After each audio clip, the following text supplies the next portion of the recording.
urgente en nuestra cultura es el síndrome del burnout, que desde enero del 2022 la Organización Mundial de la Salud catalogó como una enfermedad ocupacional, con criterios justificables para pedidos de excusas laboral. Estresse crônico, estresse agudo, estresse intenso, todo lo que antes se buscava definir, agora já está catalogado em nossa realidade laboral. É uma forma de sofrimento com e por el trabajo. Um mundo neoliberal, donde resultados, donde muito desempenho são esperados de todos os trabalhadores, pero uma maior produtividade a cuesta de um maior sofrimento. Chegar mais temprano, sair mais tarde, não descansar, sacrificar a saúde, sacrificar o prazer, o bem-estar.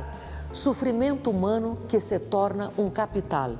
Excelente para a empresa, péssimo para o ser humano. E vemos cada vez mais aumentos de casos de gripas, infecções, problemas em la coluna, queixas de insônia, queixas de problemas estomacales e tantas outras queixas de las famosas enfermedades psicossomáticas. As atividades lúdicas vão perdendo espaço. Plazeres vão sendo deixados de lado, porque lo único que se busca é desconectar-se al final del dia. Alcohol para alejar os pensamentos, cafeína para volver a concentrar-se, medicamentos para funcionar e responder no sexo, medicamentos para não sentir qualquer tipo de dolor e solamente desempenhar. Temos aí uma vida que funciona em modo pressão e descompressão. A ansiedade suele ser parte do ambiente laboral de muitas empresas. El que não está ansioso é visto como el que não se importa. Burnout é como um cansaço que por mais que se descanse, não passa. É como um sudor que não se despega da pele por mais que uno se banhe. Hoje vamos escutar um profissional da área e entender a gravidade desse modelo de produção que já é parte de nossa sociedade, uma sociedade neoliberal que tem muito bons resultados, pero que cobra a saúde de muitas pessoas. Psicólogo, docente universitario y director del programa de psicología de la Universidad del Rosario. Sí, tengo algo que siempre me ha rondado en la cabeza. Dale. Yo tengo un fetiche con los tobillos de las mujeres. Cuéntame un poco más. Pero deben estar adornados además. Ah, no, ok, entonces tranquilo. Siempre me han encantado y me han excitado mucho los tobillos de una... ¿Qué son los fetiches? ¿Tú tienes idea? Para mí es como una obsesión, es algo que... Pero tú que saca lo dependes más. de eso para tener placer o tienes placer aún no teniendo ese tobillo adornado? Tengo placer, pero siempre busco llegar a él. Un hombre con experiencia en gestión humana e interés y conocimientos en el área de psicología de la salud ocupacional y psicología del trabajo y las organizaciones. E para que escutemos um pouco mais do tema, hoje tenho o honor de ter aqui de invitado ao professor Juan Gabriel Ocampo. Bem-vindo, Juan Gabriel. Hola Flavia, ¿cómo estás? Muito bem e feliz de estar aqui. Pero eu creio que vamos arrancar tratando de traduzir a palavra burnout. Porque é uma palavra que saiu do inglês, pero que a la hora de explicar a la gente, uno dice, es quemarse, es no quemarse. ¿Qué sería el burnout explicadamente para la gente? Sí, exactamente, como tú lo dices, el burnout aparece como una palabra que se usa en el año 1974, o sea, ya casi 50 años, en donde particularmente en el escenario clínico se empieza a hablar del desgaste y el agotamiento emocional y físico que tienen los profesionales que atendían a pacientes, en su mayoría consumidores de sustancias psicoactivas en los Estados Unidos, y se empieza a hablar del agotamiento y el quemarse en el trabajo. O sea, entonces nosotros podemos decir que burnout es el agotamiento emocional por el trabajo o en el trabajo. Sí, y de hecho la traducción literal al español viene a ser quemarse. Quemarse en el trabajo. Precisamente la palabra burn, de quemarse, Se traduce literalmente al español como quemarse en el trabajo. Pero não é uma boa palavra, não, porque el quemarse, por exemplo, uno pensa em quemarse que a pessoa hizo uma coisa mal. Eu creio que aí el quemarse nos leva a um contexto como se a pessoa hubiese cometido um erro e não que a pessoa de dentro hacia afuera ha tenido um problema por el exceso de trabajo. Sí, desafortunadamente la palabra hace referencia justamente al agotamiento que tiene la persona, al agotamiento en términos físicos y emocionales en principio, pero a otros componentes que también tiene el concepto de burnout. Sin embargo, sí es muy importante hacer la claridad de que en efecto no es un problema de la persona realmente, el problema es de la organización o de la empresa en este caso Ou seja, não é particularmente. uma pessoa que tem uma estrutura de personalidade frágil que tem um problema, De acordo. ela já foi levada a isso. De acuerdo, de acuerdo. Es una consecuencia realmente ligada a las condiciones del trabajo. ¿Sí? Cuando estamos hablando de burnout es porque ha habido algo, un antecedente, que particularmente siempre son las condiciones del trabajo, que lleva a que la persona termine quemándose o desgastándose hasta un punto en el que está Estallando, realmente, ¿no? sí, ya no puede funcionar más, ya no funciona más. La persona no es apta para seguir trabajando y bajo esas circunstancias pues terminan, por ejemplo, renunciando. Agora, por que tardou tanto para que a OMS considerara isso um problema? Um problema de saúde, um problema laboral? Porque hasta 2022, que entra como um problema laboral, ou seja, algo que já vem desde mais de 50 anos, ¿por qué tardaron tanto? Sí, porque en principio todo se relacionaba con la persona. En el principio y la forma en la que se denominaba el burnout, a pesar de que ya existen o existían muchos estudios a lo largo de estos 50 años donde se han documentado claramente las condiciones de trabajo que deterioran la vida de las personas, fue difícil lograr llegar a esa transición, entender que el problema no era del individuo, no del trabajador, sino justamente de condiciones ligadas al ambiente de trabajo.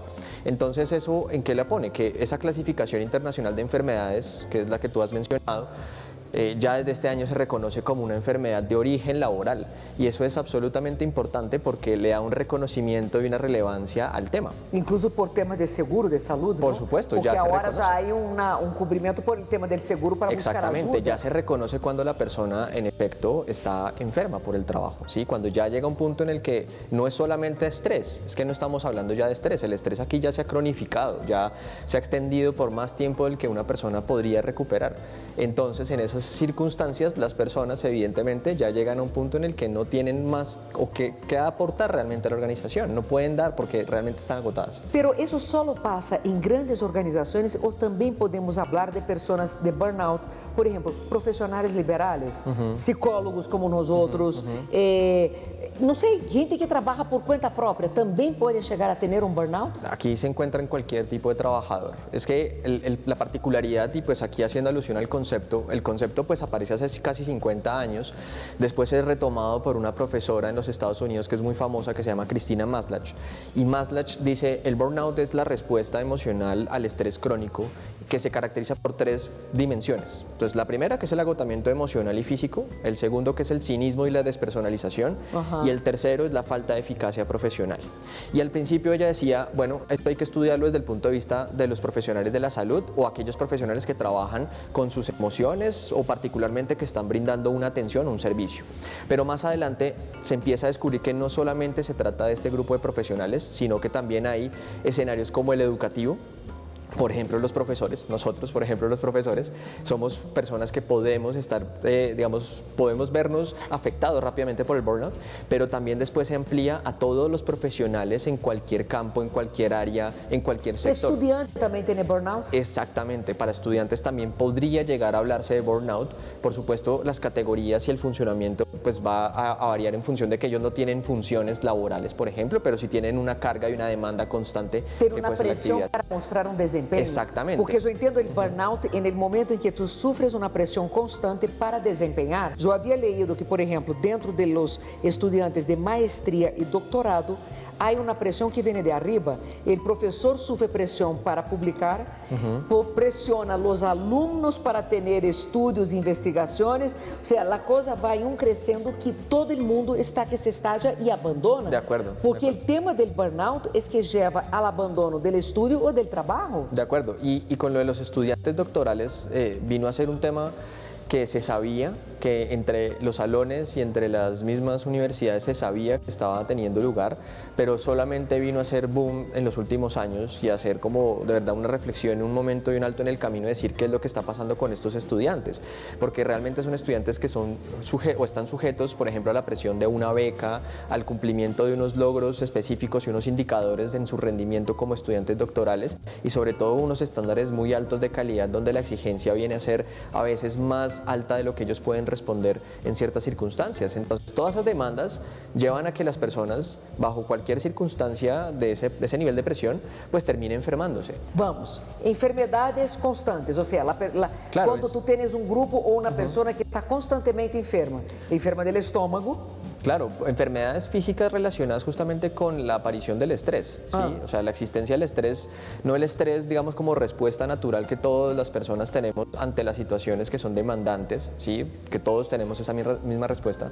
sino ya el estrés cronificado que termina siendo perjudicial. Entonces, obviamente aparecen todas las consecuencias ligadas al estrés. Entonces, pueden ser de características físicas, puede ser, por ejemplo, el dolor de cabeza, los dolores musculoesqueléticos, molestias, por ejemplo, como tú lo has mencionado, que podría llegar a ser desde la aparición de gripas reiterada. Entonces, algo que sucede mucho y que se reporta también en la literatura cuando uno empieza a revisar el tema de estrés es qué indicadores pueden ayudarle a una organización a identificar que las personas pueden estar teniendo estrés en la organización. El ausentismo.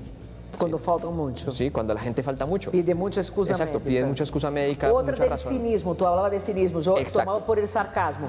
Cuando las personas empiezan a tener un discurso sarcástico dentro de la empresa, todo te contestan con sarcasmo. Esa particularmente es irritabilidad.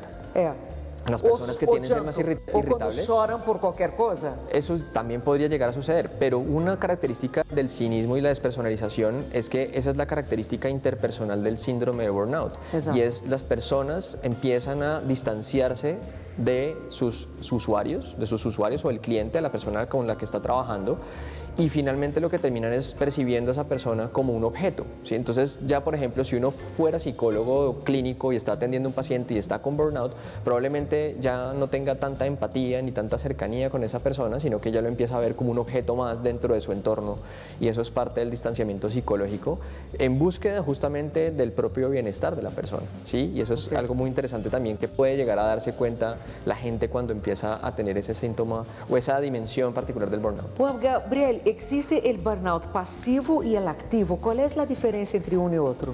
No, pues el burnout es la respuesta al estrés crónico. O sea, nadie entra teniendo burnout a una organización, por ejemplo. O sea, tú entras O sea, a una tú no organización. entras ya, entrei acá porque Y já tengo un burnout. estoy con burnout a los 2 días. Yo cargo un burnout conmigo. Exactamente, o sea, tú no entras así. Pero tú no puedes entrar en una organización traumatizado del anterior. Pero probablemente tengas algunas consecuencias muy fuertes de la experiencia que tuviste anteriormente en el otro trabajo. Eso es probable. Las personas seguramente quedan muy afectadas psicológicamente y emocionalmente hablando. Ajá. Entonces, sintomas, pasamos en la parte de la parte del cinismo, entramos en la parte del llanto, de las personas que tienen mucha rabia, las personas que tienen reacciones de ira y los pensamientos depresivos. Sí, y sobre todo pensamientos que están ligados a la tercera dimensión, que es la característica de la autoevaluación del síndrome, y es cuando las personas empiezan a pensar que particularmente no están siendo eficaces en su trabajo. Ah, sí. La persona... Cuando ya no tienen una autovalorización del propio trabajo. Exactamente. Es decir, si yo no estoy acá, nadie se importa. Si yo no hago, da igual porque yo soy una porquería. O que yo ya no cumplo con el desempeño que solía tener, o Eso que no se cumplo ve con el mucho. resultado que yo tengo. O sea, anteriormente era muy bueno en lo que yo hacía y ya llegó un punto en el que ya definitivamente no estoy siendo efectivo en eso. Uno que no estoy ve haciendo. sentido en lo que hace. Yo ya escuché gente decir, no, es que si yo hago, no hago, da igual. Se pierde el porque propósito, mi trabajo no justamente. tiene no hace diferencia en el mundo y no hace nada. Sin embargo, hay políticas de empresas que creen que si la persona está bajo presión, tiene un mejor rendimiento. Porque es que ha sido un poco el discurso que ha estado ligado normalmente a las organizaciones en estos, no sé, hablaríamos décadas, años, de verdad casi que fácilmente podría uno decir que del último siglo. Sí. Y ahí te pregunto, o sea, ¿es mejor el teletrabajo o el presencial para evitar el burnout?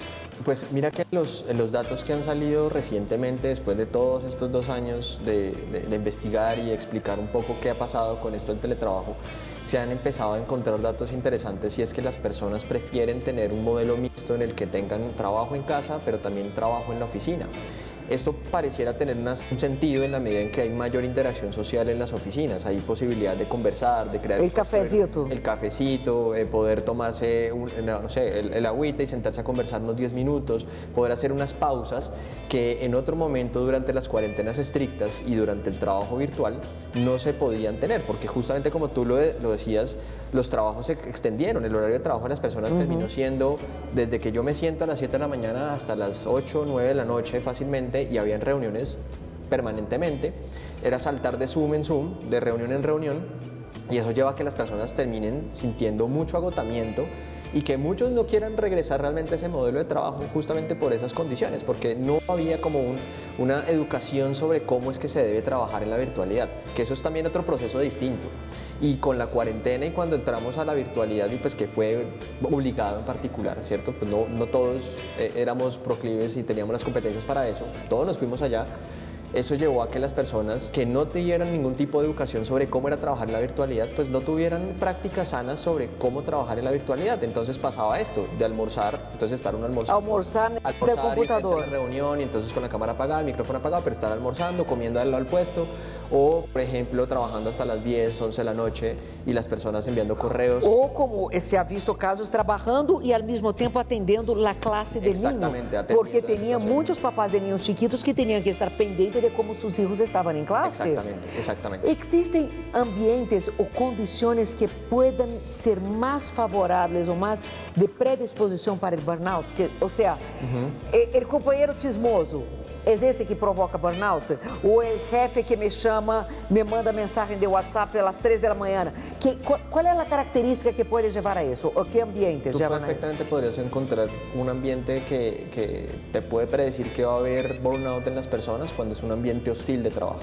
Un ambiente hostil, cuando hay un clima organizacional, un clima de trabajo hostil, donde hay agresión por parte, por ejemplo, de los que cumplen el rol de jefes o supervisores. Pero si no es jefe, hay burnout teniendo entre compañeros de trabajo. Puede ser también la discusión y digamos que ahí no hay buena comunicación entre los compañeros de trabajo, no hay buena fluidez en los trabajos en equipo, en grupo en particular, donde hay altas cargas de trabajo, donde hay altas demandas, donde hay muy poca autonomía para tú, por ejemplo, tomar decisiones y poder desempeñar tu trabajo de acuerdo con unos tiempos, con unos plazos en particular, donde las exigencias son tan altas que sobrepasan la capacidad de la persona para responder a esas tareas, por ejemplo, o a esos productos que se espera.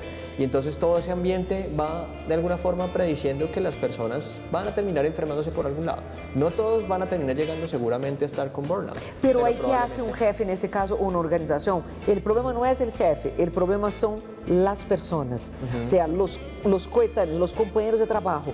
Si hay un equipo que hay gente que es chismosa, cizañera, antipática, ¿cómo hacer para administrar eso? Porque muchas veces el tema, la culpa no es del jefe que proporciona el burnout, son las mismas personas. Claro, eso es una actividad y es una tarea que tiene el líder como líder de un área, de un equipo en particular, y es lograr identificar cómo mejorar el sistema de comunicación de ese grupo de trabajo. Es decir, chismes, comentarios siempre va a haber en una organización. Es decir, esto es parte de la comunicación humana, es parte de lo que todo el día vamos a encontrar en cualquier escenario, en cualquier lugar.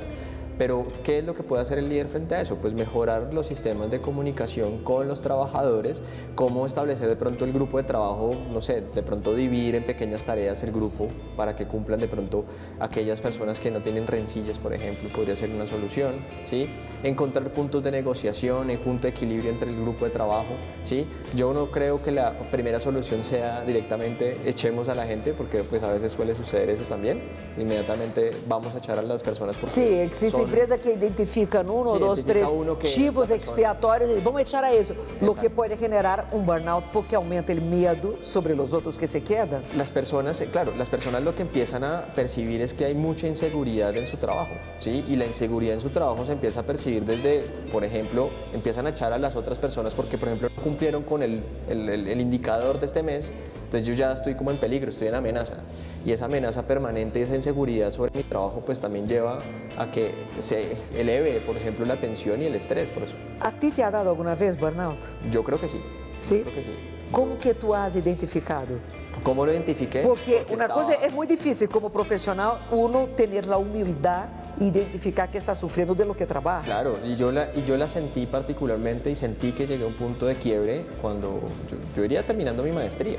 Ah. Cuando ya estaba a puertas de terminar mi maestría, pero al mismo tiempo también lidiando con temas del trabajo, y eso era, digamos, como esa constante de lidiar con la actividad académica, pero al mismo tiempo con el trabajo, llega un punto en donde uno dice, yo ya no quiero más, porque estoy sufriendo por esto. ¿Sí? Llega un punto en donde, recuerdo bien, dije, voy a renunciar a la maestría, no puedo más. Y eso me llevó a decir como, ok, yo creo que ya la situación aquí está es de verdad, ya no es solamente estrés. Sí, ya estoy en un punto de agotamiento excesivo y necesito concentrarme en lo que es en este momento. Y así pasó. Entonces yo lo puedo reconocer abiertamente y eso pasó.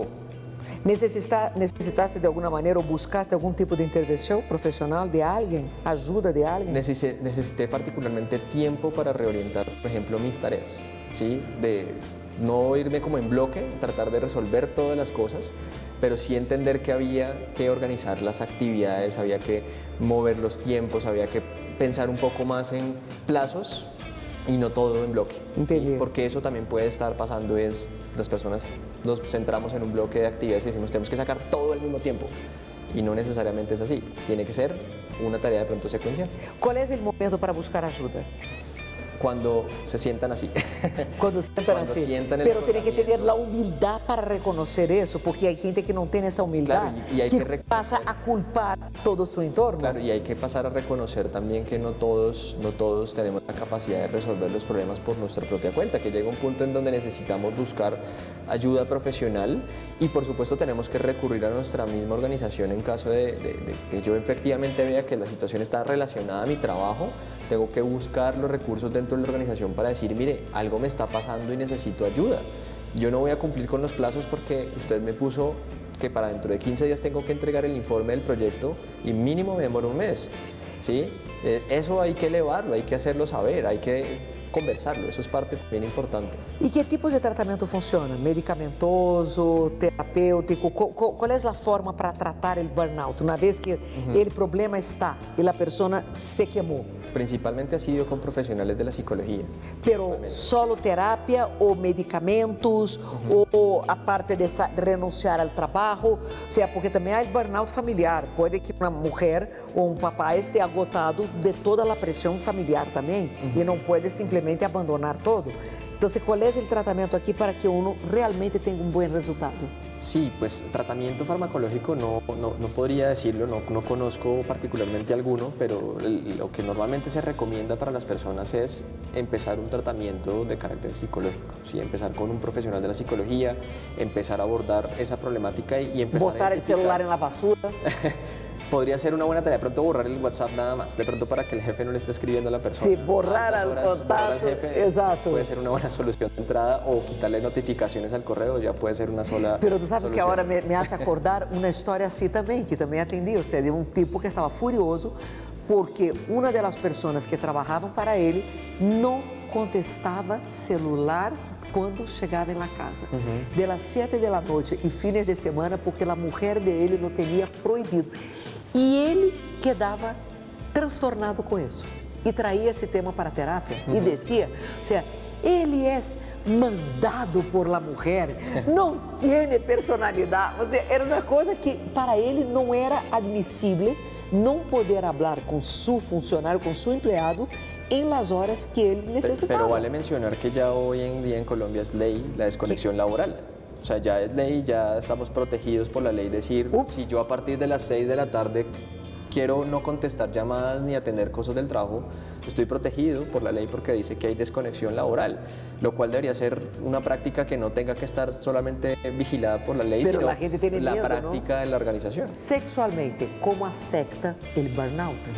No te podría dar muchas respuestas porque ese sí no ha sido nunca mi campo, no lo conozco. ¿Y cuando tú tuviste burnout?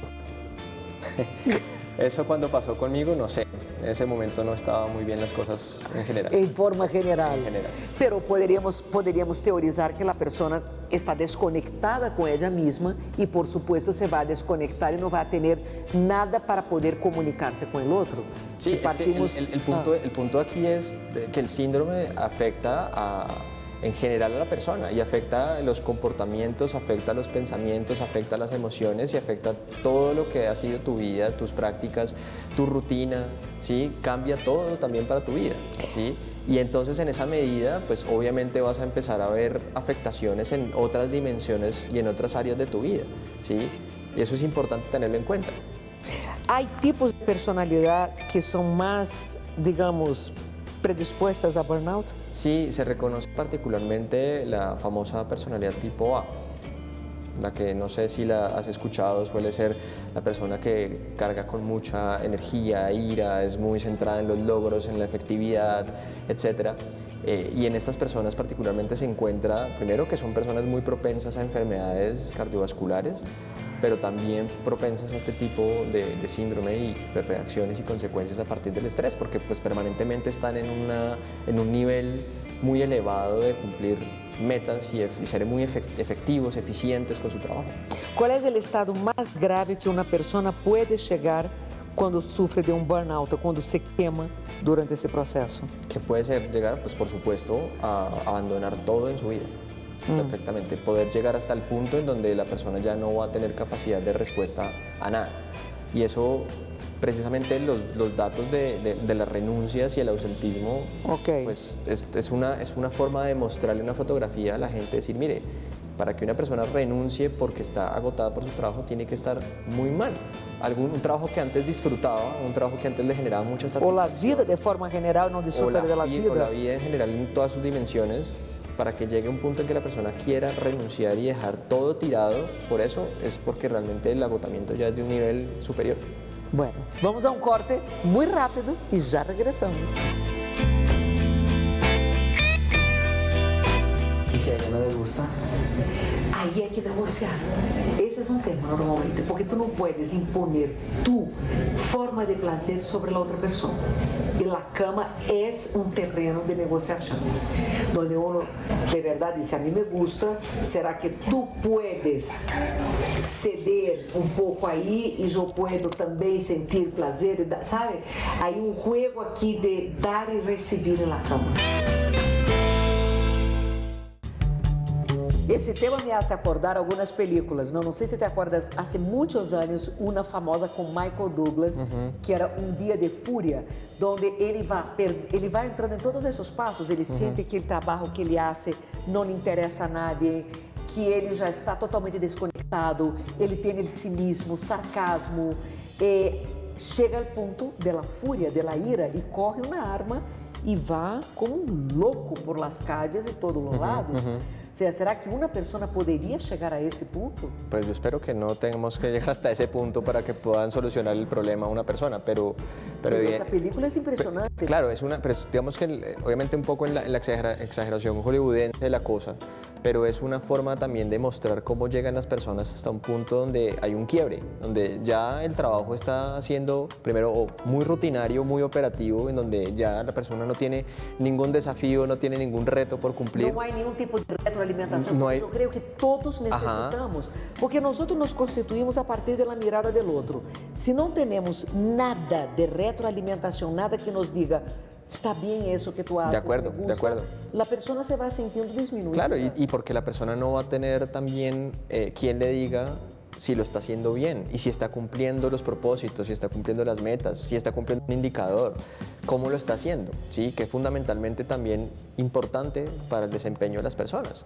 Y entonces, pues claro, ese es un buen ejemplo en la película en cuanto a cómo puede llegar a manifestar el agotamiento, el desgaste que ya tiene de su trabajo por todas las condiciones que trae, digamos, propias de ese trabajador. Pero uno podría encontrar otro ejemplo también en documentales que han salido muy recientemente. ¿Cuál, por ejemplo, recomendarías? Hay uno que es American Factory.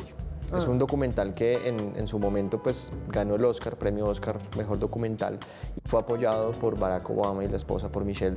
Y es un documental muy interesante del choque de culturas entre la China y los Estados Unidos y cómo una fábrica china, pues, con origen chino, es abierta en Estados Unidos y empieza el choque cultural.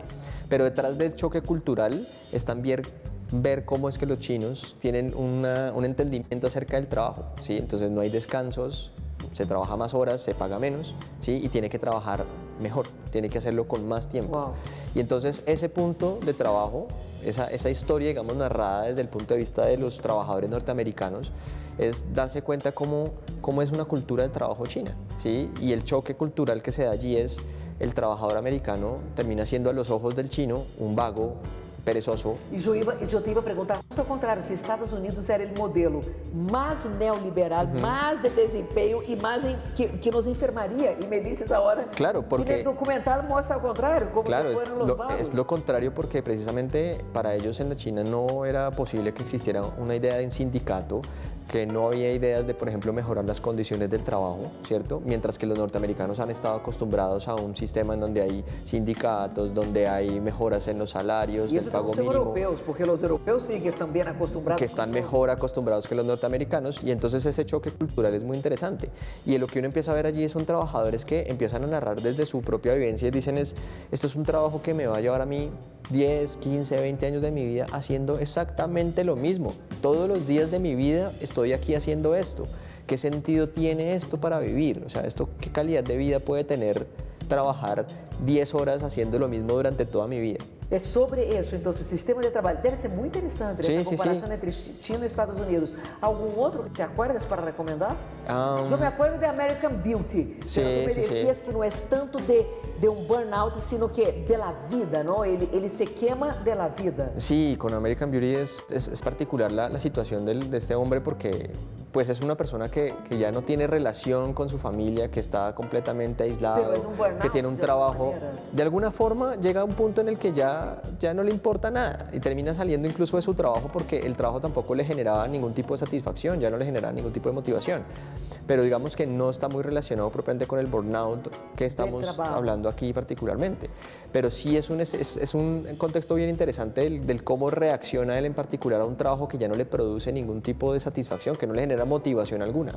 Que ya dije, "Bah, no importa, hasta me puedo agarrar con mi jefe", como pasa en una cena, se agarra, le dice, lo insulta y ya básicamente pues renuncia. Hay gente que nutre, ¿no? Un odio absurdo por los ex-jefes o jefes, ¿no? Que se torna de verdad la personificación de toda la frustración de su vida y no logran desapegarse. Pasan el resto de la vida traumatizados con esa experiencia. Claro, porque seguramente esos comportamientos de esos jefes pues nunca fueron los mejores tampoco con ellos como trabajadores. Es decir, hay una distancia muy grande entre uno ser el jefe a ser un líder. ¿Sí? Entonces no todos pueden ser líderes, muchas personas pueden ser jefes, pero no todos tienen habilidades para ser jefes, ni tienen habilidades para ser líderes tampoco. Y eso es importante también reconocerlo en ese escenario. Juan Gabriel, ¿qué recomendaciones darías tú para una empresa para evitar llegar a ese tipo de problema? Porque es un problema con sus trabajadores o que sea con uno, porque Claro. ya tener a uno habla muy mal de la empresa. Claro, lo más importante es que primero puedan evaluar la situación dentro de su organización. Eso es lo primero. Hay que hacer una muy buena evaluación. Para eso existen instrumentos y la batería que particularmente se reconoce aquí en el contexto colombiano, que es la batería del ministerio, permite hacer un primer análisis y un entendimiento de qué es lo que está pasando con la situación de la organización en términos de estrés, de los factores de riesgo psicosocial dentro de la organización y por fuera de la organización, y a partir de allí empezar a identificar cuáles son esas áreas o personas que están en situación crítica y que necesitan intervención inmediata. Y de ahí promover, particularmente el modelo es más de promoción de la salud, promover hábitos, promover comportamientos, promover condiciones de trabajo saludables que prevengan justamente la aparición de la enfermedad o en prevención particularmente del síndrome. Ok, y para las personas, Y para para las- poder protegerse de alguna manera. Por supuesto, las primeras luces en donde las personas empiezan a identificar situaciones adversas y relacionadas con su trabajo, hay que hablar, hay que empezar a discutirlo y conversarlo Por más con... difícil y amenazador Claro. que sea, ¿no? Buscar ayuda. Por supuesto, hay que buscar ayuda, y dentro de la organización y por fuera de la organización, pero principalmente entender que no todos tenemos la capacidad de resolverla por nuestra cuenta, o sea, que por mejores estrategias de afrontamiento que tengamos, va a haber un punto en el que esta situación, si se permanece en el tiempo, va a quebrar la persona.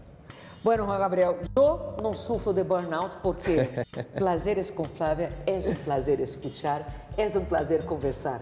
Te Gracias, agradezco poder conversar sobre eso hoy, escuchar a ti fue muy interesante. Cosas que uno no tiene idea y que de pronto puede estar ahí en el camino del burnout y hay que evitar. Quiero agradecer a ustedes que estuvieron sintonizados hoy em Plazeres com Flávia, escutando essa conversação deliciosa que eu estou segura que foi um prazer para vocês. Por supuesto, a Muebles to Go, porque sí que é um prazer estar sentado aqui e não há nada de estresse quando uno está em Muebles to Go. Nuestros vinitos de Rumbajá que ajudam a que nossa conversação seja muito mais saborosa e agora nossa pizza de Vera Pizza, porque agora sim que nós outros vamos a desestressar comendo uma pizza deliciosa. La de chocolate me encanta. E nós outros nos vemos el próximo jueves. Les mando um beijo e por favor, cuidem-se, apaguem o celular, tratem de disfrutar da vida, porque trabalho é meio de vida, não é meio de muerte. Nos vemos na próxima semana. Um beijo para vocês. Tchau. Como te ha ido hasta ahora con esa negociación? Con tus parejas, ¿cómo reaccionan? Afortunadamente bien. Afortunadamente siempre siento que logro lo que quiero con ¿Y eso. te piden algo también de su parte? No. Nada.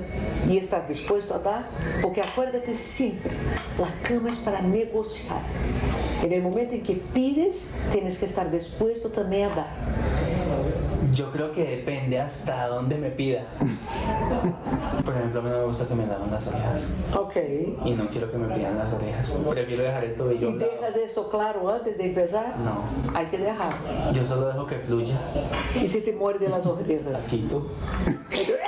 Grita y todo más. Yo la quito. Déjame ver tu tobillo. Solo busco. Para ver si me gusta. Ah. Uy, pero esa meia tá feia. No. Não, essa meia tá feia, não. Pero não, casar.